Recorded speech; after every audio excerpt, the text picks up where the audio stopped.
I've built small deciduous trees. I've built pine trees of all types. But when I came to wanting some larger deciduous trees, all that was available were some rather poor looking woodland scenic armatures, to which I applied appropriate foliage, but it wasn't enough.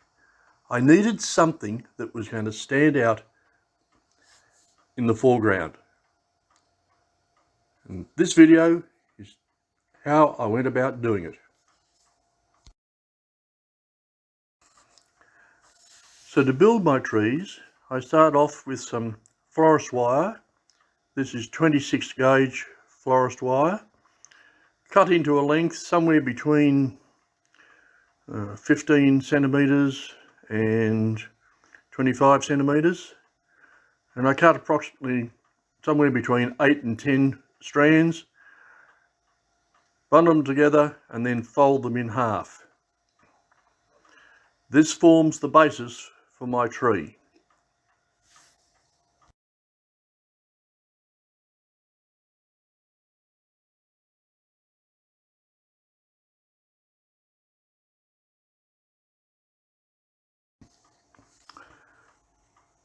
Once I've folded the wire, looped it together, it then just becomes an exercise of twisting the wire. Standard twisted wire trees. Nothing unusual.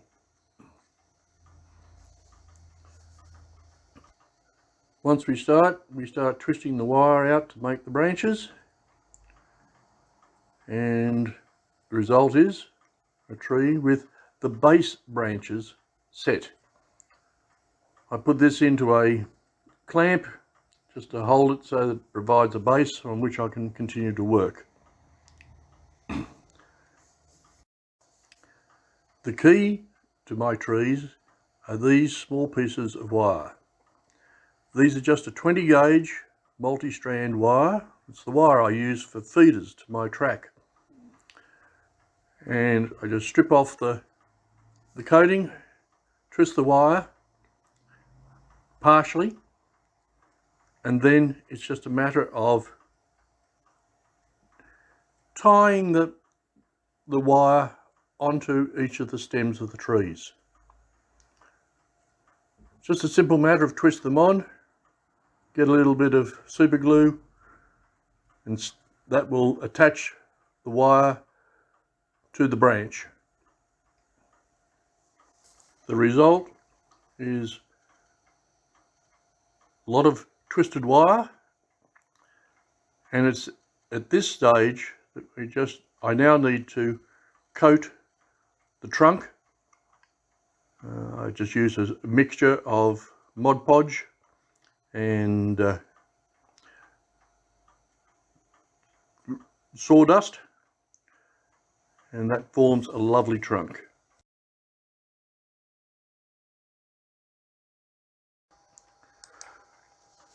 Once the trunk is dried, it's then an exercise of separating all that small wire out to form all of the little branches.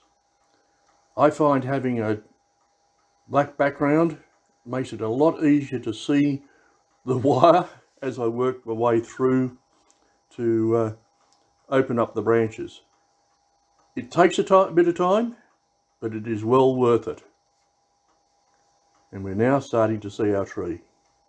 I then give the tree a spray of just a grey paint.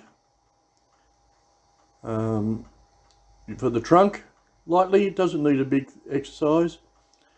And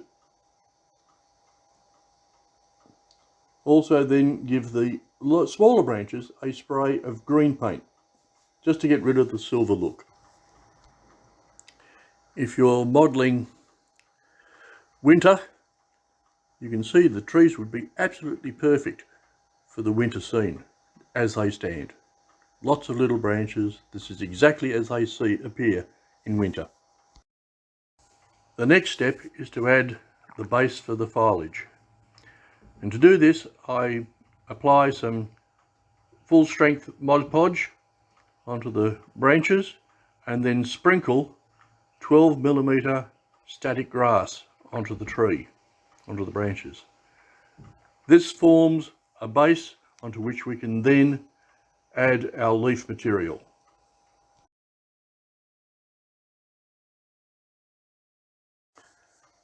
Finally, we've got all of the branches appearing with and quite an extensive branch network on the tree.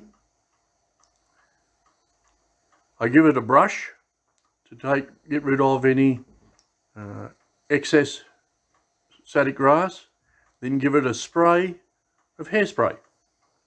Very simple. And then with the hairspray on, sprinkle leaf material over the tree. Excuse the hand, but I've got to be able to get that for sprinkling the tree.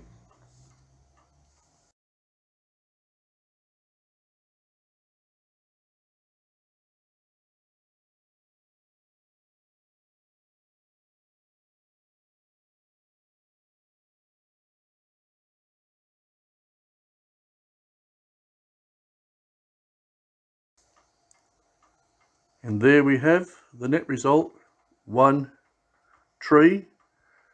I'll probably add a little second coat of hairspray and leaf material onto this tree just to get it finalised. But that's the basis of making my trees, and you'll then see it planted in the layout and it looks great.